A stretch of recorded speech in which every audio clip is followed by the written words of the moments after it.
नमस्कार साथियों, सभी को सबसे पहले तो कल शिवरात्रि है, शिवरात्रि की शुभकामनाएं। और जो सरकार द्वारा, प्रशासन द्वारा जो दिशा निर्देश दिए हैं उसके हिसाब से आप मंदिरों में जलाभिषेक करें। और आज हमारे साथ जुड़े हैं, हमारे साथ रणधीर सिंह लठवाल, जो कि पूर्व में पार्षद भी रहे हैं, जिला पार्षद रहे हैं, और अभी वो पहले कांग्रेस में रहे हैं, अब वो बीजेपी में अपना जो कार्य है राजनीति का वो आगे देख रहे हैं। आज सर नमस्कार, आपको स्वागत है पहले तो देश अब तक चैनल पे। आपका बहुत बहुत धन्यवाद जी। तो आपकी राजनीति का जो शुरुआत थी वो कहाँ से हुई और आपने कहाँ से पढ़ाई की, एक बार विस्तार से बताएं। मेरे राजनीति की शुरुआत, मैं शुरू में कांग्रेस पार्टी में रहा और 89 से मैं कांग्रेस पार्टी का सदस्य बना। उसके बाद 1994 में मैंने जिला पार्षद का चुनाव लड़ा। हल्का बड़ौदा के मुड़दाना जोन से। मेरे जोन में लगभग 20 गांव आते थे और जितने भी कैंडिडेट मेरे बराबर में थे मैंने सबकी जमानत जब्त करवाई और भारी बहुमत से मैंने इलेक्शन जीता। उसके बाद 1996 में मैं डॉक्टर अरविंद शर्मा को लेकर आया सोनीपत में और मैंने उनको निर्दलीय एमपी बना के भेजा। उसके बाद मैं कांग्रेस पार्टी के विभिन्न पदों पर रहा और अभी 2019 के चुनाव में जो पार्लियामेंट का चुनाव था उसमें श्री रमेश चंद्र कौशिक जो फिलहाल एमपी हैं वो मेरे को बीजेपी भारतीय जनता पार्टी में लेकर गए और माननीय मनोहर लाल खट्टर जी की जो खरखोदाम रैली थी उसमें मैंने भारतीय जनता पार्टी को मनोहर लाल खट्टर जी की नीतियों से और प्रधानमंत्री नरेंद्र मोदी की नीतियों से प्रभावित होकर भारतीय जनता पार्टी को ज्वाइन किया और मैंने दिन रात एक करके बहुत मेहनत किया और रमेश कौशिक को भारी बहुमत से सोनीपत से एमपी बनाए। उसके बाद मैंने विधानसभा में 2019 का विधानसभा जो चुनाव था उसमें मैंने बड़ौदा हल्के से अपनी उम्मीदवारी जताई, टिकट मांगा, लेकिन पार्टी ने योगेश्वर दत्त को टिकट देकर हमारे बीच में भेजा और मैंने देश अब तक चैनल को सब्सक्राइब करें, लाइक करें और शेयर करें। इलेक्शन में पूरा साथ दिया, पूरा पार्टी का प्रचार किया। अब बड़ौदा हल्के में उपचुनाव है और इस उपचुनाव में भी मैं उम्मीदवार हूं। भारतीय जनता पार्टी की तरफ से मैं टिकट मांग रहा हूं। अगर पार्टी मेरे ऊपर विश्वास जताती है तो मैं चुनाव लड़ूंगा और भारतीय जनता पार्टी अपने नेताओं को, मनोहर लाल खट्टर जी को और जो भी देश अब तक चैनल को सब्सक्राइब करें, लाइक करें और शेयर करें करती है तो मैं भारी बहुमत से सीट निकाल के भारतीय जनता पार्टी की झोली में डाल दूंगा। ये मेरा मिशन है। पार्टी आपको टिकट देती है तो कौन सा एरिया है जो आप उसको मजबूत मानते हैं, कौन कौन से गांव हैं वो? भारतीय जनता पार्टी अगर मेरे को टिकट देती है तो पूरा बड़ौदा हल्का मेरा घर है। जैसे मेरा मुड़लाना गांव है, ये पूरी बेल्ट है। पहले भी मैंने जब जिला परिषद चुनाव जीता तो मुड़लाना गांव के साथ साथ पूरा 20 गांव मेरे हल्के में पड़ते थे और मेरा पूरे बड़ौदा हल्के में हर गांव में मेरा अच्छा संपर्क है। मतलब कोई ये नहीं है कि भाई मेरे को, मैं अनजान आदमी हूं, मैंने काफ़ी लोगों को इलेक्शन लड़वाए तो मेरी अच्छी पकड़ है हल्के में। और भारतीय जनता पार्टी मेरे ऊपर विश्वास करके मुझे टिकट देती है, आशीर्वाद देती है, तो मैं निश्चय ही विरोधियों की जमानत जब्त करवाने में सक्षम हूं। बड़ौदा हल्का में एक बड़ी मांग है कि पिछली 10 साल भूपेंद्र हुड्डा भी यहाँ पर मुख्यमंत्री रहे, मनोहर लाल जी भी अब 6 साल के आसपास हो जाएंगे, कि एक कोई भी शिक्षण संस्थान सरकार की तरफ से यहाँ पर कोई भी नहीं है, और जो सड़कों का हाल है वो इतना बुरा हाल है कि लोग दुखी हैं बहुत ज़्यादा, और पानी की समस्या है। उसको देखते हुए आप क्या कहोगे?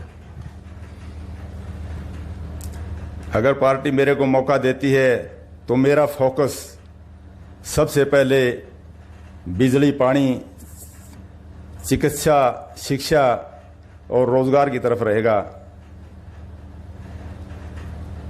हमारा हल्का बड़ौदा हल्का जो है वो काफ़ी पिछड़ा हुआ हल्का है, क्योंकि इस हल्के का दुर्भाग्य रहा है कि यहाँ से ज़्यादातर जो लोग बने हैं वो सत्ता के बाहर के लोगों को बनाते हैं, विपक्ष के लोगों को बना देते हैं, इसलिए काम नहीं होता। रोजगार की आपने बात की, रोजगार किस तरह यहाँ पर पहुँचेंगे? क्योंकि कोई भी इंडस्ट्री इधर इस साइड में नहीं है। गोहाना की बात करें या बड़ौदा में तो कोई शहरी क्षेत्र भी नहीं लगता है। बड़ौदा हल्के की बात करें तो इंडस्ट्री भी नहीं है, तो आप तो रोजगार कहाँ से ले आएंगे? बहुत अच्छी बात की। अगर मेरे को मौका मिला तो मैं सरकार से अनुरोध करूंगा कि बड़ौदा हल्के में रोजगार के लिए 2-4 बड़ी बड़ी इंडस्ट्रियां लगाई जाएं, क्योंकि सरकारी नौकरी सबको उपलब्ध होती नहीं, और बड़ी बड़ी इंडस्ट्रियां लग जाएं तो हमारे जो बेरोजगार भाई हैं, नौजवान साथी हैं, उनको नौकरियां मिल जाए और बेरोजगारी दूर हो जाएगी। अभी 1983 पीटीआई को सरकार ने निकाल दिया, वो भी संघर्ष कर रही हैं, वो भी रोड पे हैं, वो भी कह रहे हैं कि हम अब की बार उपचुनाव में जो बीजेपी का कोई भी उम्मीदवार आएगा उसको हम जमानत जब्त कराने का काम करेंगे। इस पर क्या कहोगे? ये जो पीटीआई निकाले गए इसमें सरकार का कोई हाथ नहीं है, ये सुप्रीम कोर्ट ने निकाले हैं। ये तो सुप्रीम कोर्ट का आदेश है, और इसमें जो निकाले गए इसमें गलती किसकी थी? चौधरी भूपेंद्र हुड्डा सिंह की गलत नीतियों के कारण ही इनको निकाला गया है, और ये सुप्रीम कोर्ट ने निकाला है, सरकार का इसमें कोई हाथ नहीं है। और अभी गोहाना के विधायक हैं जगबीर सिंह मलिक, उन्होंने परसों बयान दिया है कि जो जेजेपी और बीजेपी के लोग जो बड़ौदा हल्का में घूम रहे हैं उनको उन्होंने बरसाती मेंढक की संज्ञान दिया है, तो इस पर आप क्या कहोगे? ऐसा है, जब किसी को कोई रास्ता नहीं दिखता ना, वो उलझ पुलझ की बातें करता है। इनको पता है इनके पल्ले कुछ है नहीं, और इस तरह की अनाप शनाप बातें बकते रहते हैं। इनकी तो आदत है, भारतीय जनता पार्टी कितना ही अच्छा काम कर लो, लेकिन इनका काम है विरोध करना।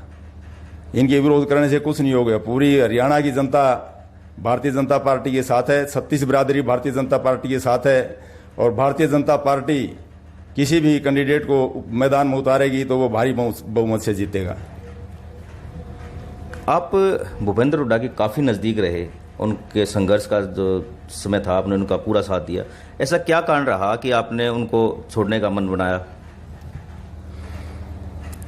भूपेंद्र हुड्डा के अंदर आपको सबको पता है, पूरे हरियाणा को पता है, अब वो एक क्षेत्रवाद, परिवारवाद और अपने रिश्तेदारीवाद के बाहर से नहीं निकला। वो अपने परिवारवाद में ही और एक क्षेत्रवाद में ही, और जाति समीकरण भी कुछ ऐसे उसने काम किए जिसके कारण हमने उसको नकार दिया, और भारतीय जनता पार्टी की अच्छी नीतियों के कारण हमने भारतीय जनता पार्टी को अच्छा समझा और भारतीय जनता पार्टी को ज्वाइन किया। क्योंकि भारतीय जनता पार्टी देशभक्तों की पार्टी है और देश हित के लिए काम करती है। आपको पता है, नरेंद्र मोदी जी ने, सेंटर की सरकार ने, जो कांग्रेस पार्टी ने 60 साल में गड्ढे खोदे थे, उन सारे गड्ढों को बंद करने का काम नरेंद्र मोदी ने किया है। तो नरेंद्र मोदी और मनोहर लाल खट्टर जी की जो नीतियां हैं, वो चाहे नौकरियों की हों, चाहे बदलियों की हों, चाहे विकास कार्यों की हों, वो अच्छी नीतियां हैं। सबका साथ, सबका विकास और सबके विश्वास के साथ ये पार्टी आगे बढ़ती है। आपने देखा है, जब कांग्रेस की सरकार थी, भूपेंद्र हुड्डा चीफ मिनिस्टर थे, नौकरियां कैसी मिलती थी, बदलियां कैसे होती थी, वो बंदरबाट मनोहर लाल जी ने ख़त्म कर दिया। बदलियाँ ऑनलाइन होती हैं और नौकरियां बगैर पैसे की मिलती हैं। नौकरियों में जो अच्छे टैलेंट इंटेलिजेंट बच्चे होते हैं, जो टेस्ट क्लियर करते हैं, वो नौकरी लगते हैं। और पिछली सरकारों में जो बच्चे टेस्ट क्लियर नहीं कर सकते थे, उनको ले देकर नौकरी लगा देते थे। बहुत फर्क है इस सरकार में उस सरकार में। मनोहर लाल खट्टर जी एक देव पुरुष हैं और हरियाणा का समान नज़र से, समान नीति से पूरे हरियाणा का एक नज़र से विकास कर रहे हैं। ये नहीं है, एक क्षेत्रवाद उनके अंदर नहीं है, जातिवाद उनके अंदर नहीं है। वो 36 बिरादरी के नेता, 36 बिरादरी को साथ लेकर चलते हैं और सबका विकास एक समान कर रहे हैं पूरे हरियाणा का। देखो, आज जो पेट्रोल डीजल के रेट हैं वो आसमान छू रहे हैं और सब डीजल की बात करें तो डीजल पेट्रोल से भी महंगा हो गया है। आप भी किसान हैं और किसान को सबसे ज़्यादा ज़रूरत डीजल की होती है, तो इसको आप कितना सही मानते हैं कि डीजल पेट्रोल से भी ज़्यादा महंगा हो गया है? क्योंकि ट्रांसपोर्ट की बात करें, किसान की बात करें, हर जगह डीजल का जो यूज होता है सबसे ज़्यादा होता है और डीजल के भाव बढ़ते हैं तो ऑटोमेटिक ट्रांसपोर्ट के हर तरह के जो दाम है वो बढ़ जाते हैं। ये जो भाव बढ़ते हैं तेल के, इसमें ये अंतर्राष्ट्रीय मार्केट के हिसाब से रेट उतार चढ़ाव आता है, इसमें सरकार कुछ नहीं कर सकती। ये तो बाहर पीछे से रेट बढ़ेंगे तो यहाँ भी रेट बढ़ेंगे। नहीं, अंतर्राष्ट्रीय जो कच्चे तेल की जो है वो तो बहुत कम है। कांग्रेस के टाइम पे तो बहुत ज़्यादा थी, आज बहुत कम है, तो इस पर आप क्या कहना चाहोगे? उस टाइम पर पीछे अगर रेट सस्ता होगा, कोई कारण तो होगा ना। अंतर्राष्ट्रीय मार्केट में रेट बढ़ेगा तो रेट बढ़ेगा, रेट घटेगा तो रेट घटेगा। क्या ऐसा नहीं है कि भाई रेट नहीं घटता, रेट घटते भी हैं तेल के। जब अंतर्राष्ट्रीय मार्केट में रेट, कच्चे तेल का रेट कम होता है तो यहाँ भी रेट घटते हैं, वहाँ तेल रेट बढ़ता है तो यहाँ रेट बढ़ जाते हैं। ये तो हर जगह है। अभी पूर्व मुख्यमंत्री भूपेंद्र सिंह हुड्डा ने मनोहर लाल जी को चुनौती दी है कि वो आप करनाल से इस्तीफा देकर बड़ौदा में लड़े और मैं भी आता हूं, तो उस पर आप क्या कहना चाहोगे मुख्यमंत्री की? भूपेंद्र हुड्डा जी के अंदर एक बोलने की आदत है। 2019 को ज़्यादा दिन नहीं हुए हैं गए, 2019 पार्लियामेंट चुनाव में 1,65,000 से हरा कर उसको भेजा था और ये उल्टी सुल्टी बातें करता है। मुख्यमंत्री इस्तीफा दे, मैं भी इस्तीफा दूं। अरे मुख्यमंत्री को इस्तीफा देने की क्या जरूरत है? आप इस्तीफा देगा हो ना। अगर आपके अंदर थोड़ा विरोधी हल्के की तरफ से कोई, आपके अंदर कोई वो मानते हैं कि भाई मैं विरोधी हल्के में मजबूत हूं, तो विरोधी हल्के में आइए, आप इस्तीफा दे गए, कलोई से इस्तीफा दे, विरोधी हल्के में आगे इलेक्शन लड़िए, भारतीय जनता पार्टी का आम वर्कर भी आपको हरा देगा। मनोहर लाल जी को इस्तीफा देने की जरूरत नहीं है। मनोहर लाल जी को आप चैलेंज मत करो, आप इस्तीफा दो और आपको पता लग जाएगा। 2019 में जब पार्लियामेंट का चुनाव आपने लड़ा था तो रमेश कौशिक जी ने आपको 1,65,000 से हरा था। भूलिए उन बातों को। तो वो तो ये कह रहे हैं कि मेरे को तो बड़ौदा हल्का ने 16,000-17,000 के आसपास से मुझे जिताया था। उस बात पे वो कह रहे हैं कि हमारा जो गढ़ है ये मजबूत है और इसको हम जीतेंगे। मैं तो एक बात कहता हूं, चौधरी भूपेंद्र सिंह हुड्डा ने बड़ौदा हल्के की जनता को हमेशा गुमराह किया है। जब इलेक्शन आता है, जब बोलता है मेरा घर है, मेरे भाई हैं, मेरा घर है बड़ौदा हल्का, लेकिन बड़ौदा हल्का में क्या किया? 10 साल मुख्यमंत्री रहा, एक काम भी गणवा दो भूपेंद्र हुड्डा। अगर उसने एक भी कोई मेडिकल कॉलेज बड़ौदा हल्के में बनाया हो, एक भी कोई लड़कियों का कॉलेज बनाया हो, लड़कियों का कॉलेज बनाया हो, कोई भी काम तो गणवा दो। क्या काम किया है भूपेंद्र हुड्डा ने? कोई इंडस्ट्री लगवाई हो बड़ी बड़ौदा हल्के में? बड़ौदा हल्के का शोषण किया है, यहां से झूठ बोल के वोट ले जाता है और यहाँ को कोई काम नहीं किया बड़ौदा हल्का में। अगर बड़ौदा हल्का इतना जो पिछड़ा रहा वो भूपेंद्र हुड्डा के कारण ही पिछड़ा रहा। नहीं, यहाँ हमारी नहरों में पानी आया भूपेंद्र हुड्डा के राज में। मैं देखता था हमारे टेल पे पानी कभी नहीं पहुंचा। हमारे गांव में 2 नहरें लगती हैं, उनमें देखा कभी टेल पे पानी नहीं आया। तो वो विकास की बात करता है भूपेंद्र हुड्डा। आगे देखो बड़ौदा हल्के में आ जाओ, इस्तीफा दे के उसकी जमानत जब्त नहीं करवाई तो हमारे को बोलना। तो ये हमारे साथ है रणधीर सिंह लठवाल, जिनका एक बड़ा गांव भी है मुडलाना। तो आप जो है मान लो 1% मान लीजिए पार्टी और किसी साथी को टिकट देती है तो आपका क्या स्टैंड रहेगा? भारतीय जनता पार्टी जिसको भी टिकट देगी हम उसका तन मन धन से साथ देंगे। हम भारतीय जनता पार्टी के वफादार सिपाही हैं। भारतीय जनता पार्टी हमारे को मौका देगी तो जोर शोर से इलेक्शन लड़ेंगे और विरोधी की जमानत जब्त करवाने की हिम्मत रखते हैं। अगर भारतीय जनता पार्टी किसी दूसरे भाई को टिकट देती है, उसकी पहले भी हमने पहले जिसको टिकट दिया हमने उनकी भी मदद की, आगे भी जिसको टिकट देगी हम उसकी मदद करेंगे दिल से। बड़ौदा हल्का की बात करें तो लगातार यहाँ पर 3 बार कांग्रेस के उम्मीदवार जीते हैं। उससे पहले इनेलो के जीते हैं, उससे पहले भी कांग्रेस के ही जीते हैं। कांग्रेस और बीजेपी इनेलो का ही यहाँ पर ज़्यादा दबदबा रहा है। तो कमल अभी तक नहीं खिला है, तो कमल का के बारे में क्या कहेंगे, खिलेगा क्या आपकी बार? अब की बार 100% कमल खिलेगा, कोई नहीं रोक सकता। क्योंकि इन लोगों ने जो पहले पार्टियों के कैंडिडेट जीते थे उन्होंने किया ही कुछ नहीं, वो तो बका के वोट ले जाते हैं। उन्होंने काम नहीं किया बड़ौदा हल्के में कोई भी, इसलिए बड़ौदा हल्का पूरे हरियाणा से पिछड़ा हुआ हल्का है।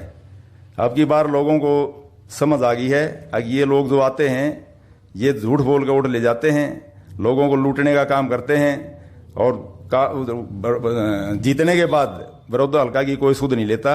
इसलिए भारतीय जनता पार्टी की सरकार है और भारतीय जनता पार्टी के 4 साल, अभी 1 साल का 4 साल बाकी हैं, तो हरियाणा बड़ौदा हल्का की जनता बहुत समझदार हो चुकी है और वो सरकार के साथ रहेंगे, सरकार से बाहर नहीं जाएंगे।